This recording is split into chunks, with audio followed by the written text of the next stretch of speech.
আসসালামু আলাইকুম। রাউন্ড শেপের কেক কেটে কিভাবে এরকম সুন্দর একটা বাটারফ্লাই শেপ দেওয়া যায়, চলুন আজকে আপনাদের সাথে সেই ভিডিওটি শেয়ার করব। ভিডিওটি শেষ পর্যন্ত দেখার অনুরোধ রইল। প্রথমে আমি একটা রাউন্ড শেপের কেক ক্রাম কোট করে রেখেছিলাম, ফ্রিজ থেকে নামিয়ে তারপরে এর উপর ক্রিম দিয়ে ফিনিশিং দিয়ে নিচ্ছি। কেকের মধ্যে ফিনিশিং দেওয়ার আগে অবশ্যই কেকটাকে ক্রাম কোট করে রাখবেন। যারা নতুন কেক বানাচ্ছেন, নতুন কেক ডিজাইন করা শিখছেন, তাদের জন্য এটা অনেক জরুরি। কেকটাকে অবশ্যই নর্মাল ফ্রিজে আধা ঘন্টা 1 ঘন্টার মতো রেখে দিতে পারলে ভালো হয়। যদি সময় না থাকে তাহলে ডিপ ফ্রিজে 15 থেকে 20 মিনিট রাখলেই হবে। তাহলে আর কি ডিজাইন করার সময় কেকের উপর থেকে গুঁড়ি গুঁড়ি উঠে আসবে না, ক্রিমটা খুব ভালোভাবে সেট হয়ে যাবে, ভালোভাবে একটা ফিনিশিং আসবে। এই তো আমি ভালো করে ক্রিম দিয়ে কভার করার পরে এটা মাঝ বরাবর কেটে নেব। একদম সমান সমান করে মাঝ বরাবর কেটে দেখুন দুইটাকে দুই সাইডে বসিয়ে দিয়েছি, দুই কেকের দুইটা স্লাইস। অবশ্যই খুব সাবধানে কাজটি করতে হবে। বাটারফ্লাই যেরকম দেখতে হয় সেই রকমভাবেই বসিয়েছি, আপনারা আসলে দেখে বুঝে নেবেন আমি কীভাবে কেকটাকে সেট করেছি। এবার সাইড দিয়ে আমি একটু একটু করে কেটে তারপর বাটারফ্লাইয়ের শেপটা দিয়েছি। আসলে এই কাজগুলো দেখেই বুঝে নিতে হয়। আমি বলে জানি না কতটুকু বোঝাতে পারছি, আপনাদেরকে দেখে তারপরে বুঝে নিতে হবে যে কিভাবে কি করছি।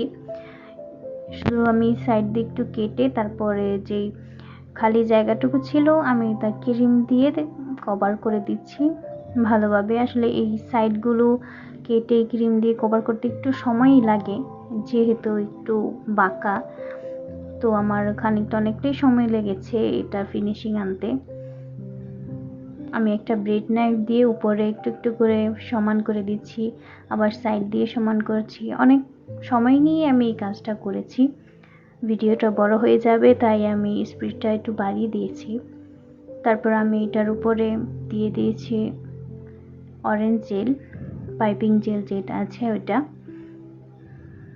পাইপিং জেল আসলে বাটারফ্লাই কেকে কেউ পাইপিং জেল ব্যবহার করে কিনা আমি আসলে জানি না, কিন্তু আমার মনে হলো আমি একটু ডিফারেন্ট করি, তাই আমি এই বাটারফ্লাই কেকটাতে জেল ব্যবহার করেছি। পুরোটাই অরেঞ্জ পাইপিং জেল দিয়ে কভার করে দিয়েছি। একটা চামচের মাধ্যমে আমি একটু একটু করে দিয়েছি, সাইডেও ড্রপ ড্রপ করে দিয়েছি যাতে দেখতে ভালো দেখা যায়। দেখুন পুরো কেকটাই এখন কত সুন্দর লাগছে। আসলে ডিজাইনটা আমি নিজে থেকে করেছি, কোনো কাস্টমাইজ করা বা কোনো কারো পছন্দ করা ছিল না। আমি আমার মনের মতো করেই আসলে এই ডিজাইনটা করেছি। এই কেকটাকে ডিজাইন করার জন্য আমি হালকা সবুজ রং ক্রিমে দিয়েছি, তারপর হালকা সবুজ রং থেকে এই রংটা এসেছে। পুরোপুরি ডিপ করে নিয়ে হালকা সবুজ রং করেছি। তারপর একটা স্টার নজল দিয়ে আমি এরকম গোল ফুল দিয়ে দিয়েছি, উপরে বড় বড় কিছু ফুল দিয়েছি আর সাইডে ছোট ছোট কিছু। তারপর দেখার সৌন্দর্য বাড়ানোর জন্য আমি কিছু সুগার বল ব্যবহার করি যাতে একটু সুন্দর গর্জিয়াস লাগে। আমি আরেকটা পাইপিং জেলের কালারও ব্যবহার করেছি, ওটা রেড কালারের মধ্যে। ওটা আসলে ভিডিওটা করা হয়নি, কিন্তু আমি পরে ওই কালারটাও দিয়ে দিই। আমার থেকে কেন জানি না একটু কেমন জানি লাগছিল, তাই আমি ওই রেড কালারটাও অ্যাড করি যাতে একটু কালারফুল লাগে।